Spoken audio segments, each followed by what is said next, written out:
watch out for this one. Does it sound familiar? Assuming to know somebody else's state. So, comments like, oh, please don't be defensive. Or, oh, you've just taken that personally. Right? So, has somebody ever assumed your state? So, let's say there's attempting communication and somebody says, but please don't be defensive. Right? And you're over here going, oh, I'm not in defense. I haven't been annoyed by whatever was just presented. The person over here has assumed you're in defense based on their past, or based on their story, or based on a limiting belief perhaps, that they think, well, I always trigger people and piss them off and then they get defensive and then I can't communicate and da-da-da-da-da. So they're running a story and say, oh, please don't be defensive.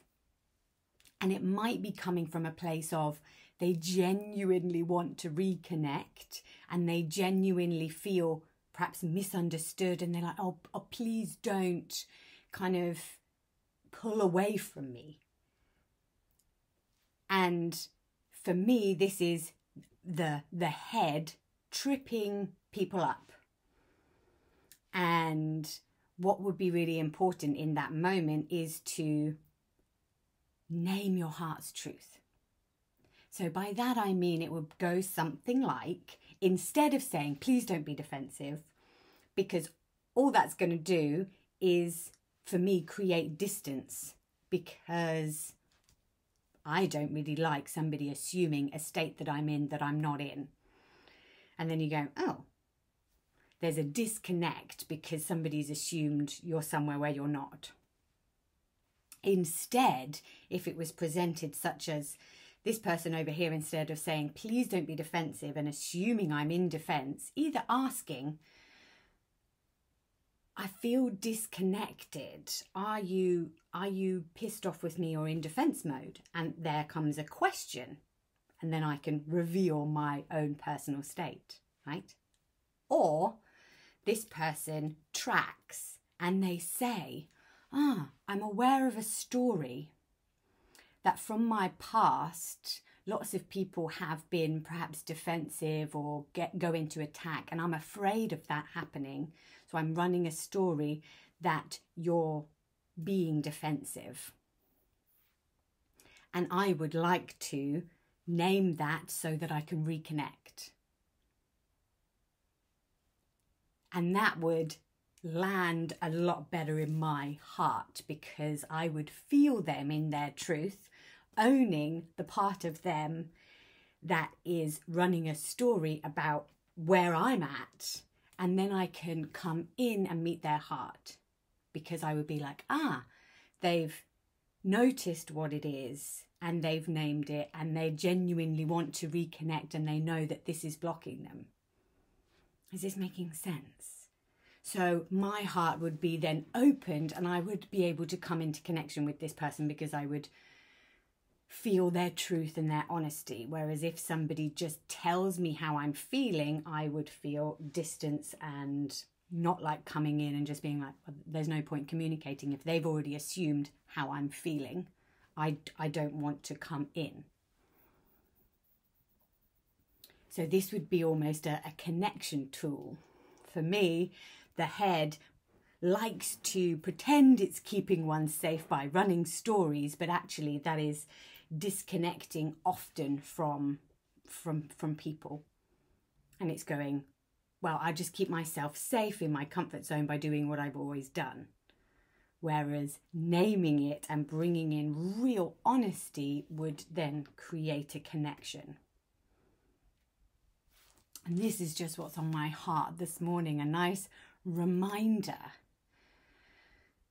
When does your head and your stories and your assumptions trip you up and push people away, whereas actually it's your heart's longing to come into connection with that person, and your habits, all has done is push them away?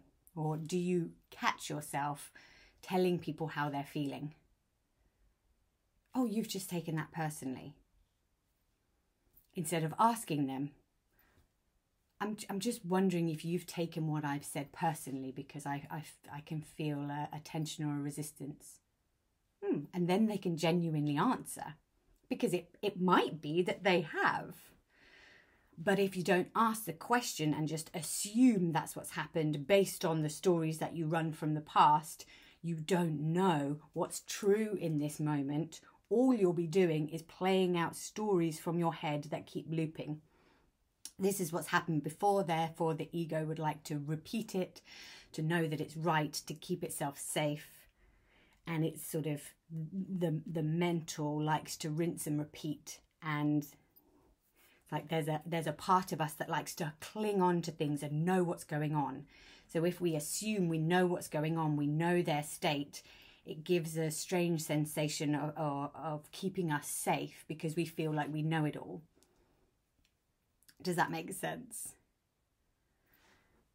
And I like to catch that part of me and go, hold on a moment, to stay present instead of just looping what my mental awareness has experienced in the past. If I loop it, I'm almost in a matrix loop of recreating my past, because there's a part of me that likes to pretend to know.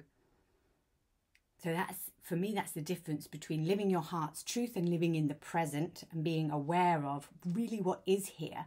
Question what is in the dynamic and come from your somatic, psychic heart sense, and be very suspicious of just looping assumptions from the past. Because to me, when people talk about the matrix or being in a matrix reality, that's what it is. It's just codes looping, and you're not actually in the present. You're just assuming because it's happened before, it's happening again. And it's not, for me, the real present moment. It's a perceived reality based on, this is keeping me safe because I know what's going on because it's happened before. And you're just looping an old story, an old pattern, and creating that essentially for yourself. Because when people are met with that, they'll just go, okay, bye. It will just create distance. They won't want to really connect to the truth, because they'll feel, okay, they've just told me where I'm at based on their looping reality. There'll be a disconnect, and there won't be a meeting point and a connection. Is this landing? And my life is more juicy and more alive and more real if I question this loop and open up to my heart's possibility and say, I'm running a story. Can I ask this person what's here? What is true?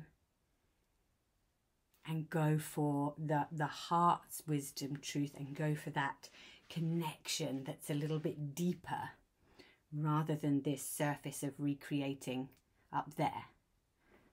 Not that one is better or worse. I don't like to see it like that. It's just noticing, humans can behave here, humans can behave here. Okay, I get the difference in the dynamic. It's exploring different depth and different states in different moments to get a juicy version of reality. Or if you are practicing your psychic coaching, that is only done from this heart present moment reality. Because if you're coaching somebody and you're just repeating your own stories, that is just you projecting on them your own reality. And to me, that's not coaching. You would need to know how to be present and use this wisdom. Hope that's helpful.